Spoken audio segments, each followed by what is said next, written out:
ठीक है फ्रेंड, तो इस तरह से आप ये एक्सेल में डाटा एंट्री करना सीख सकते हो। बिल्कुल बेसिक से मैंने बताया है फ्रेंड, आप आसानी से समझ सकते हो, सीख सकते हो फ्रेंड। अगर कहीं जॉब करना चाहते हो तो इस तरह से आप एंट्री कर सकते हो एक्सेल में। आप भी कहीं जॉब करना चाहते हो या फिर एक्सेल सीख रहे हो तो एक्सेल में डाटा एंट्री कैसे किया जाता है, बहुत लोग पूछ रहे थे। तो ये बिल्कुल बेसिक से मैं बताने वाला हूँ फ्रेंड कि एक्सेल में डाटा एंट्री कैसे किया जाता है, जो बिल्कुल शुरू से मैं बताऊँगा फ्रेंड। ठीक है, तो जो जिसको कुछ नहीं आता है एक्सेल में, जॉब करना चाहता है या फिर एक्सेल सीख रहे हैं, तो आप इस वीडियो को पूरा देख लो, आपको बिल्कुल समझ में आ जाएगा। बहुत ही ईजी तरीके से मैंने बता के रखा हुआ है। फ्रेंड कैसे हो? आई होप अच्छे होंगे। आज फिर से एक नए वीडियो में वेलकम करता हूं फ्रेंड। तो चलिए वीडियो को शुरू करते हैं। मैं हूं अनिल मौर्य, अपने चैनल पर वेलकम करता हूं फ्रेंड। चलिए मैं आपको सीधा कंप्यूटर स्क्रीन पर लेके चलता मैं हूं। पहले आपको एक्सेल ओपन करना बता देता हूँ, ठीक है। जिसको पता होगा अच्छी बात है, जिसको नहीं पता है आप यहाँ पे विंडो आर करके आप यहाँ पे एक्सेल लिख के, ठीक है, आप यहाँ से एक्सेल को ओपन कर सकते हो। जैसे ही एक्सेल ओपन करोगे यहाँ पे आपको ये विंडो देखने को मिल जाएगी एक्सेल वाली, ठीक है फ्रेंड। अब यहाँ पे आपको क्या करना है, ये पहले ये एक्सेल की सीट होती है, ठीक है। इसमें आपको जो काम करना होता है डाटा एंट्री से रिलेटेड, ठीक है, वर्कशीट बनाना, रिजल्ट बनाना, या फिर मैथमेटिकल वर्क्स या फिर लॉजिकल वर्क्स किए जाते हैं, ठीक है। तो आप ऊपर ये देख सकते हो बिल्कुल फ्रेंड, ठीक है। जो ऊपर टैब दिखते हैं इसको हम टैब कहते हैं, ठीक है। ये सारे टैब है, होम टैब है, इंसर्ट टैब है, ठीक है, पेज लेआउट पेज, तो ये सब सारे टैब कहलाते हैं। इसके अंदर बहुत सारे ऑप्शंस दिए होते हैं। हमें क्या क्या सीखना है, बहुत बेसिक लेवल, केवल उतना मैं बताऊंगा जो आपको ज़रूरत होगी। फुल ये सब कॉलम कहलाते हैं जो आपको दिख रहे हैं, इस साइड जो है वो रो कहलाते हैं। तो एक्सेल में हमें सीट पे काम करना होता है, एमएस वर्ड पे हमें पेज पे काम करना होता है। तो ये ठीक है, इसको सेल कहते हैं। अब बात आती है कि हमें कोई डाटा बनाने के लिए क्या क्या करना होगा, कैसे करना होगा, जिसको कुछ नहीं आता है। तो मैं बिल्कुल बेसिक्स बताने वाला हूँ फ्रेंड, ठीक है।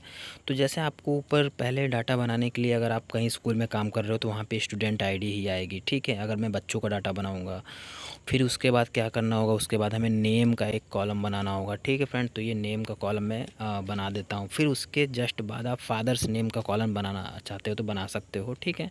आपको नॉर्मल पहले लिखना है, आपको कुछ सेट नहीं करना है, ठीक है।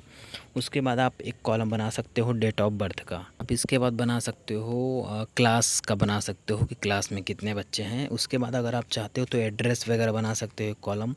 और नेक्स्ट जो कॉलम आप बना सकते हो हेडिंग की, वो आप मोबाइल नंबर दे सकते हो, ठीक है।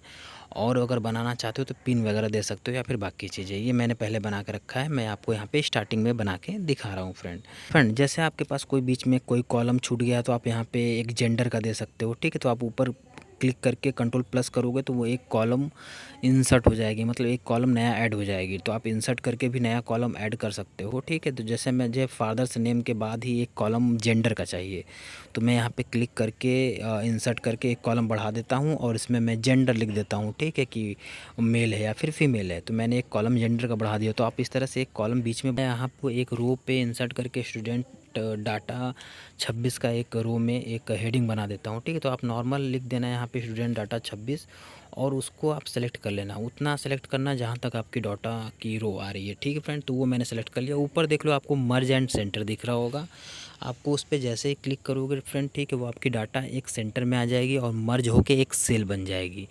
तो इस तरह से आप ये भी बना सकते हो गया। अब आपका एक वो हेडिंग तैयार हो गया, ठीक ठीक फ्रेंड। अब आपको वहाँ पे वो प्लस का साइन बन रहा होगा तो आप अपने अकॉर्डिंग डाटा को एडजस्ट कर सकते हो, कट रहा है या फिर नहीं। या पे डबल क्लिक करके ऊपर कॉलम वाले पे आप उसको भी एडजस्ट कर सकते हो, ठीक है। या फिर आप एक एक कर सकते हो, जैसे आपको जितना जगह चाहिए वहाँ पे आप एक एक है ना, जो आपको सीडी दिख रहा है वहाँ से आप कर सकते हो। जैसे फादर्स नेम पे भी कट रहा है तो ऊपर भी कर सकते हो। अब बात आती है कि स्टूडेंट आईडी में, जैसे आपको स्टूडेंट आईडी लिखनी है तो आप 101 से स्टार्ट कर सकते हो। यहाँ पे मान लीजिए नीचे तक लिखना है तो आपको क्या करना है, एक में 102 भी लिख देना है। अब आपको पूरा लिखना नहीं है, केवल आप दोनों को सेलेक्ट कर लोगे और यहाँ पे देख लो प्लस का साइन बन रहा होगा, उसको कहते हैं फिल हैंडल। प्लस का साइन तो तीन बनता है, एक मोटा, एक इस तरह से एरो वाला, एक ये वाली। तो ये वाली जो फिल हैंडल बनता है उसको पकड़ के आप ड्रैग करोगे तो नीचे देखो वो एक सीक्वेंस में आपको वो 1 से लेके 10 तक, यानी 110 तक लिख के दे देगा। तो बिल्कुल आप आसानी से कर सकते हो इस तरह से डाटा एंट्री। ये ड्रैग जैसे ही कर लोगे आपको यहाँ पे वो सीक्वेंस स्टूडेंट आईडी लिख के आ जाएगी बिल्कुल आसानी तरीके से। अब यहाँ पे क्या है, नेम आपको लिखने हैं। तो नेम आपको जैसे टाइप करने होंगे, नेम तो लिखने ही होंगे टाइप करने होंगे, क्योंकि नेम तो अलग अलग होते हैं। तो जैसे मैं यहाँ पे कुछ एग्जांपल के तौर पे कुछ नाम लिख के दिखा देता हूँ। जैसे यहाँ पे मैं अमित रवि सूर्या लिख देता हूँ, ठीक है।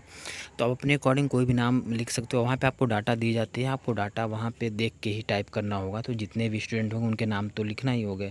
अब अब जैसे अमित लिखना है तो केवल यही टाइप करोगे, वो नेम ऊपर से सजेशन देगा कि आपको वही नेम करना है, तो आप इंटर कर दो तो आपका नाम आ जाएगा। रवि करना है तो रवि का इंटर कर दो, आ जाएगा नाम।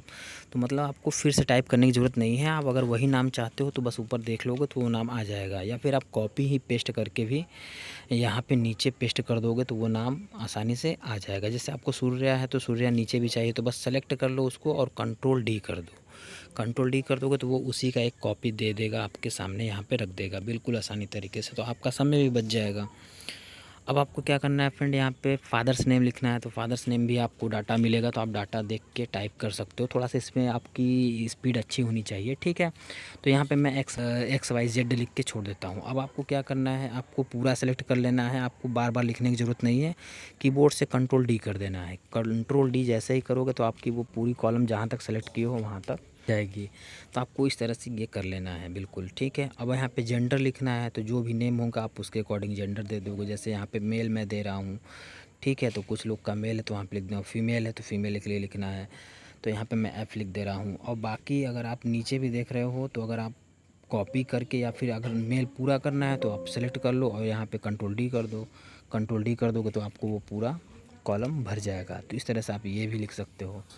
अब बात आती है कि date of birth. Date of birth कैसे लिखोगे, तो डेट ऑफ बर्थ भी आपको मैनुअली देख के ही लिखना होगा, क्योंकि ये डाटा एंट्री का काम है तो आपको देख के ही सारा कुछ करना है। हाँ, आपका समय बच सकता है कॉपी पेस्ट या फिर कुछ अच्छे से ट्रिक के साथ। अब जैसे मैं एडिट भी कर सकते हो, F2 से सेल को एडिट करके आप यहाँ पर डाटा को लिख सकते हो बिल्कुल आसानी तरीके से। अब बात आती है यहाँ पे क्लास की, ठीक है फ्रेंड। यहाँ पे मैं कुछ अभी चीज़ें को एडिट करके दिखा देता हूँ। तो ऊपर देख रहा है आपका कट रहा है डाटा, तो आप ऊपर से ये प्लस का साइन बन रहा होगा तो आप ड्रैग कर दोगे तो वो डाटा उसमें आपका एडजस्ट हो जाएगा। एक ही सेल में डाटा आपका जो कट रहा था वो कटेगा नहीं। तो इस तरह से आप एडजस्ट भी कर सकते हो। अब बात आती है कि नेक्स्ट जो आपको डाटा भरना है वो क्लास की। तो क्लास में आपको क्या क्या, जैसे जिस भी क्लास में को होगा तो आप डाटा को यहाँ पे आपको एक एक फिल करना होगा, ठीक है। तो मैं डाटा को यहाँ पे फिल कर देता हूँ, वो कंट्रोल डी से खींच सकते हो। इस वगैरह भी देख के फिल कर सकते हो। सेम आएंगे तो नेम सजेशन कर देंगे। मोबाइल नंबर, वैसे तो मोबाइल नंबर भी मैं लिख नहीं रहा हूँ, ये सब आपको डाटा एंट्री का काम इस तरह से दिया जाता है। अब बात आती है कि आपकी डाटा लिख के तैयार हो जाएगी। अब इसकी फॉर्मेटिंग कैसे करेंगे, इसको एडजस्ट कैसे करेंगे, छोटा बड़ा बोल्ड इटैलिक या फिर बाकी चीज़ें। मेन बात होती है फॉर्मेटिंग करना और उसको प्रिंट सेटअप करना। तो फॉर्मेटिंग करना ही सबसे बड़ी कला होती है, ठीक है। अगर आप एक्सेल में डाटा कर ले तो उसको एडजस्ट भी करना तो आना चाहिए। तो आपको सिंपल क्या करना है, यहाँ पे इसको बॉर्डर लगाना है। तो आपको पहले पूरा डाटा सेलेक्ट कर लेना है। यहाँ पे देखो ऑल बॉर्डर दिख रहा होगा, ठीक है फ्रेंड। तो यहाँ पे आप जैसे ही ऑल बॉर्डर करोगे तो आपके ये बॉर्डर लग जाएगा, तो आपको डाटा ये देखने में सही लगेगा, प्रॉपर अच्छे से लगेगा। अगर आप इसमें कलर डालना चाहते हो तो फिल कलर करके आप कलर भी डाल सकते हो। यहाँ पे बगल में आपको फिल कलर दिख रहा है, ठीक है, जिससे आपका डाटा ये प्रॉपर अच्छा देखने में लग जाएगा। तो इस तरह से मैं डाटा को सेलेक्ट करके उसमें कलर डाल देता हूँ और उसको फिल कर देता हूँ ताकि ये भी डाटा देखने में अच्छा लगा। तो आपको इस तरह से डाटा को मेंटेन कर सकते हो, फॉर्मेटिंग कर सकते हो डाटा को। अब बात आती है जो डाटा आपका लिखा होगा देख रहे होगे तो ये सेंटर में नहीं दिख रहा है, ठीक है, राइट साइड में दिख रहा होगा ना। तो सेंटर में करने के लिए क्या कहते हैं, अलाइनमेंट में जाके सेंटर अलाइनमेंट करते हैं। तो जैसे ही सेंटर अलाइनमेंट ऊपर से करोगे तो देखो ये आपका डाटा बिल्कुल प्रॉपर सेंटर हो गया, ठीक है। जो डाटा लिखा था बिल्कुल बीच में दिख रहा होगा।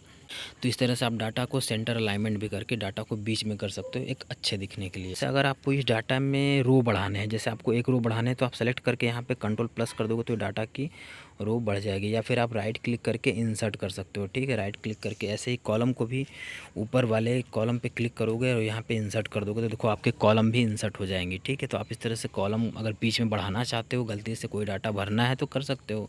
या फिर वहीं पे आप जी पे ही क्लिक करके कंट्रोल प्लस करोगे तो वो चीज़ें बढ़ जाएंगी। कंट्रोल हटाना है तो आप डिलीट कर सकते हो राइट क्लिक करके, या फिर कंट्रोल माइनस कर सकते हो ऊपर वाले टैब में क्लिक। अब बात आती है इस डाटा को हम देखेंगे कैसे, तो आप कंट्रोल पी करोगे तो आपका ये डाटा प्रॉपर दिख रहा है, ठीक है। तो ये जो डाटा आपको दिख रहा है ये पोर्ट्रेट पे दिख रहा है, ठीक है, जो खड़ी पेज होती है उस तरह से दिख रहा है। तो डाटा तो दिख रहा है पूरा लेकिन ये छोटा दिख रहा होगा, ठीक है। तो इसके लिए आपको क्या करना है, यहाँ पे पेज लेआउट में जाना होगा, ठीक है। पेज लेआउट पे नीचे आप देख सकते हो, यहाँ से पेज लेआउट पे जाके इसको आप प्रीव्यू पे देख सकते हो, नॉर्मल पेज पे नहीं, ठीक है। तो यहाँ पे देखोगे तो आपको ये डाटा हॉरिजॉन्टल हो गया, ठीक है, लैंडस्केप हो गया। तो आप इस डाटा को सेलेक्ट करके थोड़ा बड़ा भी कर सकते हो। बड़ा कहाँ से करोगे, ऊपर से करोगे बड़ा, ठीक है। ये डाटा आप देखो कटने लगा तो आपको ऊपर वाले ये रूलर पे क्लिक करके डबल क्लिक कर दोगे कहीं भी तो ये डाटा अपने आप फैल जाएगी, अपने आप डाटा जितना स्पेस लेता है वो ले लेगी, ठीक है। रिव्यू करोगे तो ये डाटा इस तरह से आपको दिखने लगेगा बिल्कुल प्रॉपर अच्छे से, ठीक है। तो आपका डाटा अब ये एक पेज में बिल्कुल अच्छे से बिल्कुल सेंटर और बोल्ड इटैलिक के माध्यम से दिख रहा है जैसा यहाँ पे है। तो इस तरह से ये पेज सेटअप भी किया जाता है। आप देखो यहाँ पे जब आप कंट्रोल पी करोगे तो ये डाटा आपको प्रॉपर एक पेज पे दिख रहा होगा, बड़ा भी दिख रहा होगा। तो यहाँ पे देखो आप एडजस्ट करके इसको 31 करोगे तो ये डाटा और बड़ा हो गया। तो यानी आपका ये डाटा बिल्कुल एक पेज पे प्रॉपर लैंडस्केप पे दिख रहा होगा। तो इस तरह से आप प्रिंट प्रीव्यू करके डाटा को देख सकते हो। तो एक्सेल में जो ज़्यादातर काम होता है वो पेज सेटअप का, और एक्सेल में प्रिंट करना और डाटा को एडजस्ट करना और फॉर्मेटिंग करना ही ज़्यादातर काम होता है। तो ये चीज़ें आपको सीखनी होंगी धीरे धीरे, ठीक है। बिल्कुल बेसिक्स मैंने बता दिया कि किस तरह से करना है, क्या चीज़ें हैं। आप एक दो बार प्रैक्टिस करोगे तो ये सारी चीज़ें समझ में आ जाएंगी। तो इस तरह से आपको एक्सेल में डाटा करना है, चाहे स्कूल हो, चाहे कॉलेज हो, चाहे कहीं पे भी। तो कोई भी अगर डाटा एंट्री से रिलेटेड कोई भी कन्फ्यूज़न हो तो आप बताइएगा, मैं इसका नेक्स्ट पार्ट भी लाने की कोशिश करूँगा फ्रेंड। कमेंट करिएगा फ्रेंड, ठीक है। तो आज के लिए फ़िलहाल इतना ही रखते हैं, मिलते हैं नेक्स्ट वीडियो में। Thank you.